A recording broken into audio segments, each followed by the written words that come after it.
warahmatullahi wabarakatuh. Halo teman-teman semuanya, semoga sehat selalu dan tetap semangat pada perkuliahan kali ini yang membahas tentang hukum wadik yang akan disampaikan oleh kelompok 3. Sebelumnya kami akan membacakan anggota kelompok kami yang beranggotakan pertama Giating Khoria Amal dengan NIM 4319007, dan saya sendiri Zaidun Zulfa Atullah dengan NIM 4320061, dan EF Saifullah dengan NIM 4320085. Pengertian hukum wadik. Hukum wadik adalah hukum yang memiliki tujuan untuk menjadikan suatu hal menjadi sebab atau menjadi syarat atau penghalang atas adanya suatu hukum.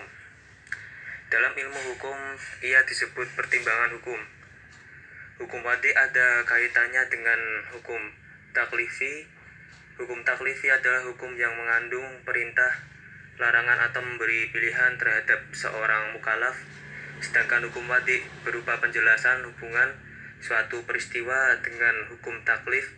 Misalnya, hukum taklifi menjelaskan bahwa sholat wajib dilaksanakan umat Islam, dan hukum wadik menjelaskan bahwa waktu matahari tergelincir di tengah hari menjadi sebab tanda bagi wajibnya seseorang menunaikan sholat zuhur.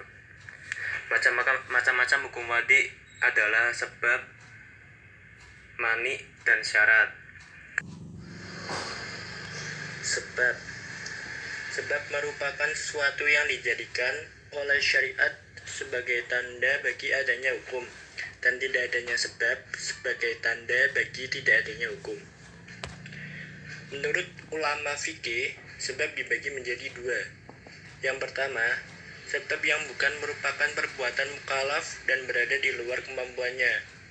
Contohnya, yang pertama, tergelincirnya matahari menjadi sebab atau alasan bagi datangnya waktu sholat duhur. Contoh yang kedua, masuknya bulan Ramadan menjadi sebab atau alasan berkewajiban melakukan puasa di bulan Ramadan.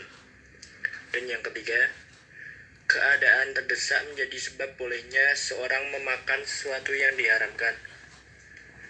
Yang kedua, sebab yang merupakan perbuatan mukallaf dan dalam batas kemampuannya. Misalnya, yang pertama, perjalanan menjadi sebab bagi bolehnya berbuka puasa di siang hari di bulan Ramadan. Yang kedua, pembunuhan disengaja menjadi sebab bagi dikenakan hukum kisos atas pelakunya. Dan yang ketiga, akad transaksi jual beli menjadi sebab bagi perpindahan milik dari pihak penjual kepada pihak pembeli. Yang kedua adalah syarat. Syarat merupakan sesuatu yang tergantung kepadanya pada sesuatu yang lain dan berada di luar hakikat sesuatu itu. Menurut ulama fikih, syarat dibagi menjadi dua. Yang pertama, syarat syar'i, yaitu syarat yang datang langsung sendiri dari syariat sendiri. Misalnya keadaan rusyd atau kemampuan untuk mengatur pembelanjaan sehingga tidak mubazir. Bagi seorang anak yatim dijadikan oleh syariat sebagai syarat bagi wajib menyerahkan harta miliknya kepadanya. Yang kedua, syarat ja'li, yaitu syarat yang datang dari kemauan orang mukallaf itu sendiri. Misalnya, seorang suami berkata kepada istrinya, "Jika engkau memasuki rumah si fulan, maka jatuhlah talakmu 1." Dan seperti pernyataan seseorang bahwa ia baru bersedia menjamin untuk membayarkan utang si fulan dengan syarat si fulan itu tidak mampu membayar hutangnya itu. Macam-macam hukum wad'i yang ketiga yaitu mani.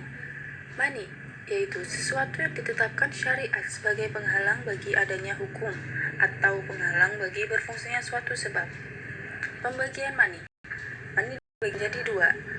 Yang pertama, mani al-hukm, yaitu sesuatu yang ditetapkan syariat sebagai penghalang bagi adanya hukum, seperti saat adanya haid pada wanita yang ditetapkan Allah Subhanahu wa Ta'ala sebagai mani atau penghalang bagi kecakapan wanita untuk melaksanakan sholat, dan maka dari itu sholat tidak wajib dilakukannya saat haid.